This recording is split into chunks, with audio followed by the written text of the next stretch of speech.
নাগচণ্ডী মঠে আজই আমার শেষ রাত। সিংপোচ্চে লামার কাছে বসে প্রায় আবদারের সুরেই জানতে চাইলাম, লামাজি, আপনি কখনো সূক্ষ্মলোকে গেছেন?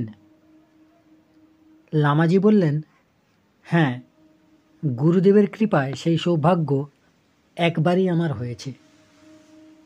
যতদূর পর্যন্ত পড়াশোনা করে জানা যায়, তাতে মনে হয় সূক্ষ্মলোক বোধ হয় অন্তরিক্ষে কোথাও।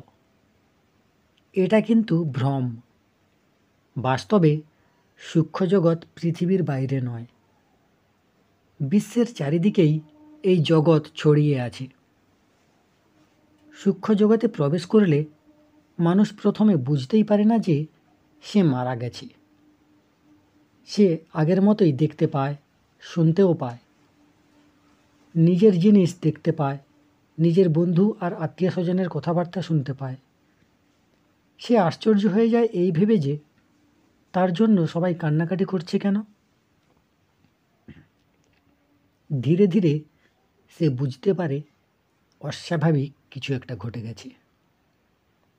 উদাহরণস্বরূপ, ঘরের ভেতরে রাখা জিনিসপত্র সে বাইরে থেকেও দেখতে পায়।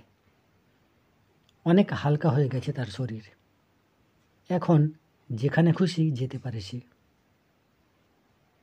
বাস্তবে নিজের জীবনকালেই মানুষ পৃথিবীতে নিজের শয্যা রচনা করে, যে শয্যার উপরে অবশেষে তাকে শুতে হবে। আসলে কি জানেন, জীবনকালে আমি যা ভেবেছি, যা করেছি, যা বলেছি, সেগুলোই আবার আমার সামনে আসতে থাকে।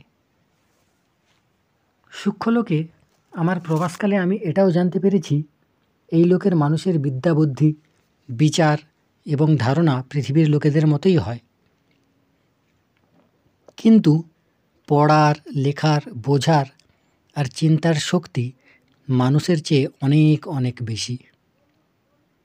যদি সূক্ষ্মলোকে গিয়ে কেউ পড়াশোনা করতে চায়, তাহলে অনেক অল্প সময়ের মধ্যে অনেক সহজভাবে অনেক অনেক বেশি সে শিখতে পারে। এইসব লোকে যে বিষয়ে যার যোগ্যতা, সেই বিষয়েই তাকে শেখানো হয়। নির্দিষ্ট কোনো বাঁধা ধরা নিয়ম নেই।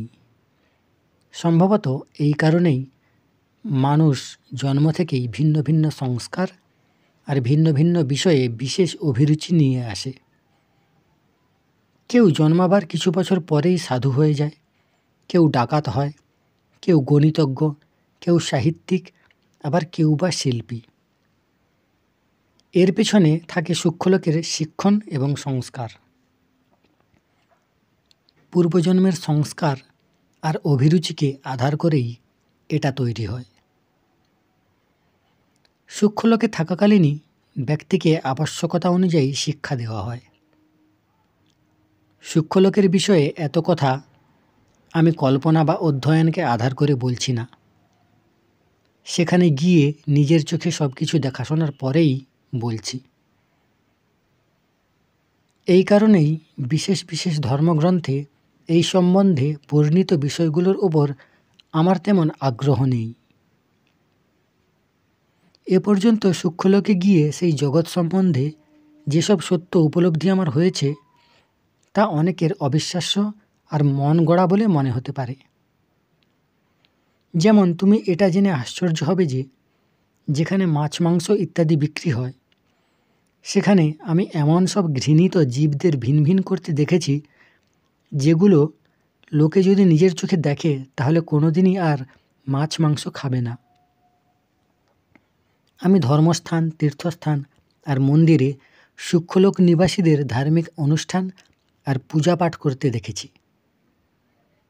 বলাই বাহুল্য, সূক্ষ্মলোকে থাকাকালীন যেসব ঘটনা আমি প্রত্যক্ষভাবে দেখেছি, তার সব কিছু আমার পক্ষে উল্লেখ করা সম্ভব নয়।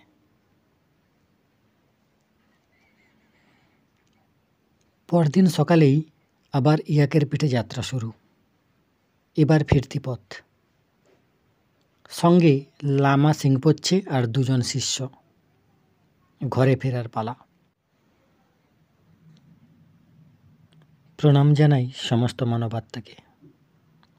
পরের অংশ শুনতে চাইলে চ্যানেলটি সাবস্ক্রাইব করে রাখতে পারেন। ধন্যবাদ।